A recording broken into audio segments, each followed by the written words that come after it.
엔젤라 더크워스가 지은 그릿이라는 책을 내용을 살펴봤는데요. 많은 분들이 수학이나 프로그래밍에 대해 재능이 없으면 못하는 분야가 아닌가요? 저는 아무리 해도 안 되는데 포기해야 되는 거 아닌가요? 라고 고민을 말씀해 주셨어요. 그런데 제가 이 책의 내용을 살펴보니까 그에 대한 해답이 될 것 같아서 그 중에 일부 내용을 좀 발췌를 해왔어요. 이분이 어떤 분인지 잠깐 소개를 드리자면요. 이분은 학생들 가르치는 초등학교랑 고등학교 교사도 했었고 실제 직장 생활도 했었는데 학생들을 가르치다 보니까 재능 있는 아이들이 성적도 좋을 것이다 라고 생각을 했는데 당연히 실제 그렇지 않은 결과들을 보게 되면서 재능이 분명 있는데 왜 그게 성적으로 이어지지는 않을까? 그리고 재능이 분명히 없다고 봤는데 왜 이 아이들은 성적이 좋을까? 그게 좀 의문스럽고 또 호기심이 많이 생겨서 그 분야에 대해서만 평생을 바쳐서 연구를 하신 분이에요.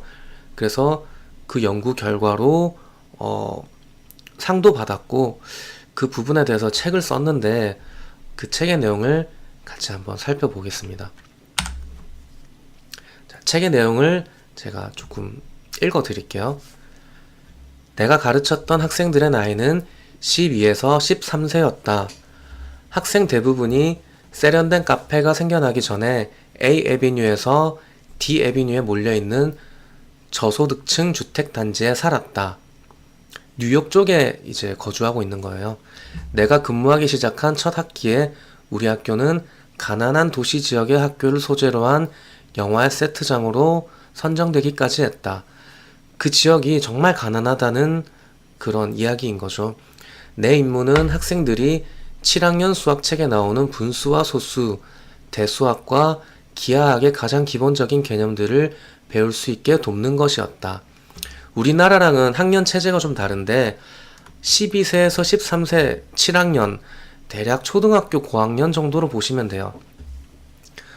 첫 주부터 다른 구부보다 수학 개념을 쉽게 습득하는 학생들이 눈에 띄었다. 반에서 가장 재능 있는 학생들을 가르치는 일은 기쁨이었다. 그들은 말 그대로 이해가 빨랐다. 능력이 부족한 학생이라면 파악하기 힘든 수학 문제의 기본 양식을 내가 일러주지 않아도 알아챘다. 칠판의 문제를 한 번만 풀어주면 알겠다라고 말하고는 다음 문제를 혼자 힘으로 정확하게 풀어냈다. 그런데 놀랍게도 성적표가 나갔을 때 수업 시간에 두각을 나타냈던 학생들 중 일부는 기대했던 만큼의 성적이 나오지 않았다. 물론 잘한 학생도 있었다. 하지만 능력이 뛰어난 학생들 중 적잖은 수가 그저 그런 성적을 받았다. 자, 이 내용은 이제 초등학교의 고학년생들을 가르치고 있는데 뭐 수업 때 개념 설명해주면 척척 알아듣고 다음 문제는 알려주지 않아도 정확하게 풀어내는 이런 재능 있는 아이들이 이상하게도 시험만 치면 성적표와 점수가 그렇게 신통치는 않았던 거예요. 그래서 그 부분에 대해 의문을 갖기 시작한 거죠, 교사로서. 반면에 처음에 고전했던 학생들 중 다수는 내 예상보다 좋은 성적을 거뒀다. 이 과잉 성취자들은 매일 준비물을 확실히 챙겨서 수업에 들어왔다. 장난을 치거나 창밖을 내다보는 일 없이 필기를 하고 질문을 했다. 처음에 이해하지 못한 내용을 몇 번이나 다시 들여다보았고 가끔은 점심시간이나 오후 선택 과목 시간에 도움을 청하러 오기도 했다. 그들의 노력은 성적으로 나타났다. 이제 수업 시간에 크게 잘 내용을 이해하지도 못하고 그랬던 애들 중에 이상하게 시험 치면 성적은 잘 나왔던 애들이 있었어요. 그 아이들은 대부분 수업 시간에 준비물도 확실히 챙겨오고 항상 집중해서 수업을 들었고 그리고 수업 이외의 시간에도 자기가 모르는 거는 직접 담임이나 선생님 찾아와서 물어보고 이렇게 적극성을 띠고 공부를 배웠다는 이야기예요. 적성이 학업 성취를 보장해주지는 않는 듯 했다. 수학적 재능과 수학 과목에서의 탁월성은 다른 이야기였다. 내게는 놀라운 일이었다. 수학은 아무리 해도 안 되는 학생이 있고 재능을 가진 일부 학생이 앞서는 과목이라는 것이 사회적 통념이다. 솔직히 나도 그런 가정을 갖고 첫 학기를 시작했다. 수학을 쉽게 이해하는 아이들이 당연히 그부들을 계속 앞지를 줄 알았다. 사실 수학적 재능을 타고난 아이들과 나머지의 성적 차이는 시간이 갈수록 벌어지리라고 예상했다. 나는 재능에 현혹되어 있었다. 그러나 시간이 지나면서 어려운 질문을 스스로에게 던지기 시작했다. 한 단원의 수업을 끝냈는데도 개념을 명확히 이해하지 못하고 고전하는 학생들은 시간이 좀 더 필요했던 것일까? 수업 내용을 더 잘 전달해줄 다른 설명 방식을 찾아야만 했을까? 재능이 없는 것은 어떻게 해줄 수 없다고 속단하기 전에 노력의 중요성을 고려해야만 했을까? 그리고 학생들과 내가 좀 더 지속적으로 노력할 방법을 찾아내는 것이 교사로서의 내 책임이 아니었을까? 그런 고민과 함께 성적이 나쁜 학생도 정말 흥미가 있는 이야기를 할 때는 얼마나 똑똑해 보였는지를 되돌아보았다. 아이들은 각종 농구 통계, 정말 좋아하는 노래 가사, 최신 드라마의 복잡한 줄거리 등 나는 따라잡기도 힘든 대화를 술술 나눴다. 학생들을 좀 더 파악하면서 그들 모두가 매우 복잡한 일상을 영위하고 다양한 지식에 통달해 있다는 사실을 알게 됐다. 그런데 방정식에서 x 하나를 구하는 일이 그토록 어렵다는 말인가? 아이들이 왜 이렇게 성적 차이가 날까? 이제 그런 고민을 하다가 아이들을 이렇게 살펴보니까 실제로 뭐 수학이란 과목 자체에서는 그랬는데 과목을 떠나서 각자 아이들 본인이 흥미 있는 분야에 대해서는 정말 두각을 나타내고 잘하고 똘똘한 모습을 보였는데 왜 수학만 이렇게 못 풀 수가 있을까? 어려워할 수가 있을까? 이제 그런 고민을 하고 있는 모습이에요. 학생들의 재능이 모두 똑같지는 않았다. 그렇지만 학생들과 내가 충분히 시간을 들여 노력한다면 7학년 수학의 학습 목표 정도는 달성할 수 있지 않을까. 학생 모두에게 그 정도 재능은 분명히 있다는 생각이 들었다. 한 학년이 끝나갈 무렵 나는 로웰 고등학교의 수학 교사 자리를 구했다. 지금 초등학교에 애들 가르치면서 이런 고민을 하고 있었는데 이제 고등학교로 가게 됐어요. 로웰 고등학교는 로어 이스트 사이드 교실과는 다른 세계였다.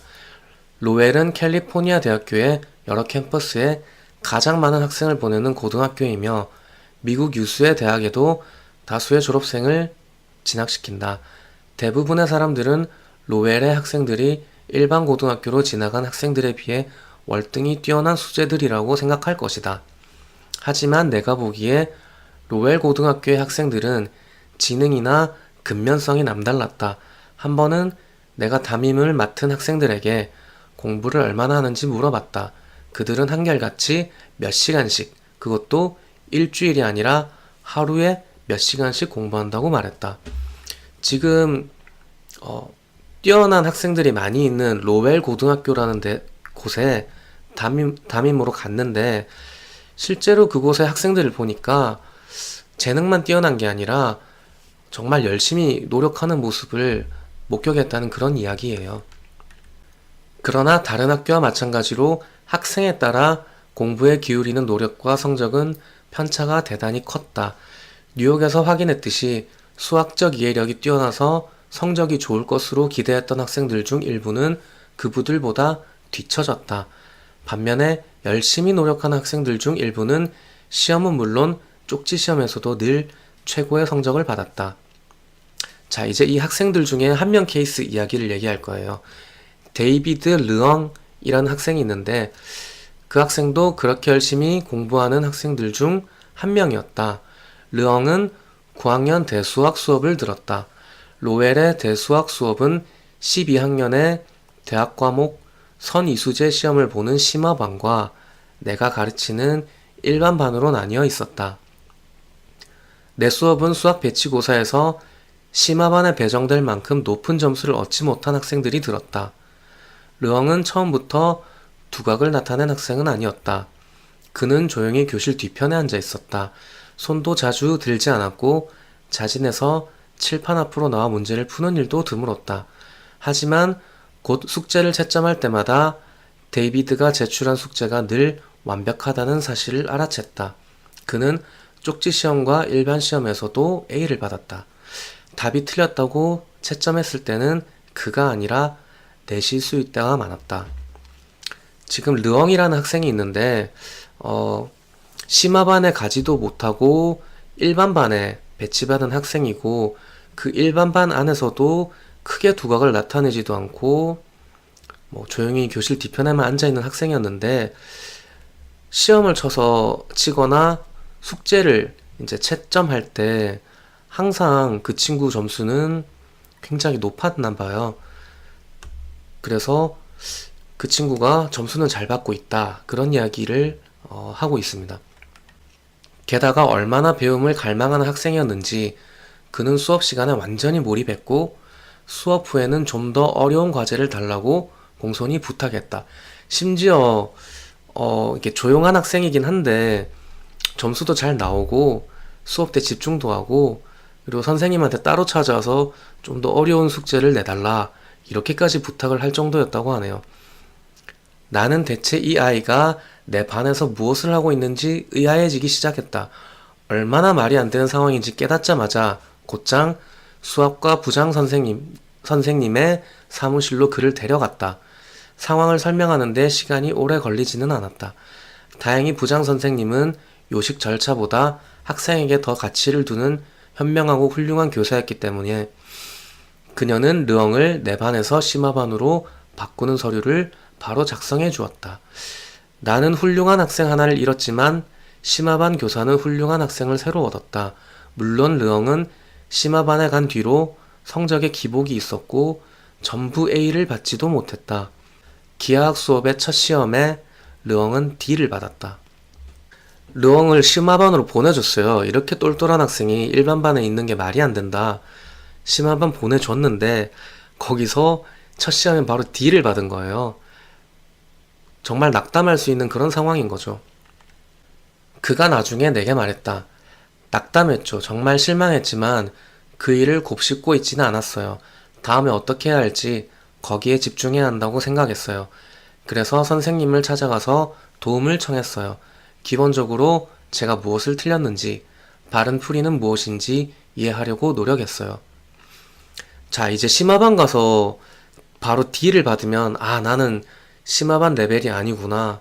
나는 수학에 재능이 없구나 하고 포기할 수도 있는데 이 친구는 앞으로 어떡할지에 초점 맞춰서 고민을 하면서 심지어 선생님 찾아가서 도움을 청할 정도로 적극적으로 더 이렇게 노력을 한 모습을 보여준 거예요.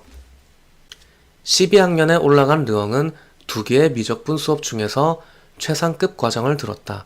그해 봄에 그는 AP 시험에서 5점 만점을 받았다. 르엉은 로웨를 졸업하고 스와스모어 칼리지에 진학했다. 그리고 공학과 경제학을 복수 전공해 2개의 학사학위를 받고 졸업했다. 졸업식 날 나는 그의 부모와 나란히 앉아 함께 축하 인사를 나눴다. 학업 능력 평가가 수업 시간에 교실 뒤편에 조용히 앉아있던 학생을 잘못 판단하는 경우도 많다는 사실을 스스로 증명해 보인 것이다. 심화반 가서 이 친구가 처음엔 D를 받았지만 낙담하지 않고 열심히 해서 결국은 만점도 받게 되고 그리고 그 고등학교를 졸업하고 대학에 진학해서 공학과 경제학을 복수 전공해서 2개의 학사학위까지 받고 졸업을 했어요. 그래서 재능이 없다고 판단했던 아이가 이렇게까지 성취를 보여주니까 재능만 보고 학생을 잘못 판단할 수도 있다라고 이제 저자가 생각하는 부분이에요. 2년 전 그는 캘리포니아 대학에서 기계공학 박사학위를 취득했다. 그의 박사학위 논문은 트럭 엔진의 연력학 과정에서 최적 성능의 알고리즘이 주제였다. 쉬운 말로 옮기면 수학을 응용해 효율적 엔진을 만들 방법을 모색한 것이다. 현재 그는 에어로스페이스의 공학자이다. 난이도가 높고 진도가 빠른 수학 수업을 들을 준비가 안 됐다고 여겼던 소년이 말 그대로 로켓 과학자가 됐다. 그 후 몇 년간 교직에 있으면서 재능이 성취를 좌우한다는 확신이 줄어든 반면에 노력의 결실에 대해 점점 흥미를 갖게 됐다. 그 수수께끼를 깊이 파헤쳐 보기로 결심한 나는 결국 심리학을 공부하기 위해 교직을 떠났다. 여기까지가 저자 이야기인데요. 결국은 수업 시간에 수학을 바로바로 알아듣지도 못하고 조용히 있던 학생인데 적극적으로 선생님 찾아와서 모르는 거 물어보고 시간 더 투자해서 공부해서 성적을 잘 내던 학생이 심화반 가서 D를 받으면서 낙담할 수도 있었는데 거기서도 적극적으로 또 선생님 찾아가서 물어보고 시간 더 투자해서 공부하고 해서 결국은 고등학교도 좋은 성적으로 졸업하고 그 학생이 대학교 가서 공학과 경제학 복수 전공에서 2개 학사 학위까지 취득하고 그리고 결국은 석사 박사 다 진학해서 캘리포니아 대학에서 기계공학 박사 학위까지 취득하고 그리고 결국은 로켓 과학자까지 됐다는 이야기예요. 그 모습을 쭉 지켜본 이제 선생님으로서 분명히 학생 때 재능이 없다고 판단했는데 그보다 더 재능이 있던 학생들은 실제 성적도 못 받게 되고 실제로 재능 없다고 봤던 이 학생은 이렇게 뛰어난 공학자가 되는 모습을 보니까 정말 재능이 중요한가 아니면 노력이 더 중요한가 그거에 대해서 호기심을 갖고 이제 그 연구를 집중적으로 해서 그릿이라는 책을 만들었거든요, 이 저자가. 그래서 책 내용의 일부는 여기까지이고 그 내용을 바탕으로 간단히 결론을 내리자면요. 제가 간단히 내린 결론은 이 정도일 것 같아요. 성취는 재능 곱하기 노력이다.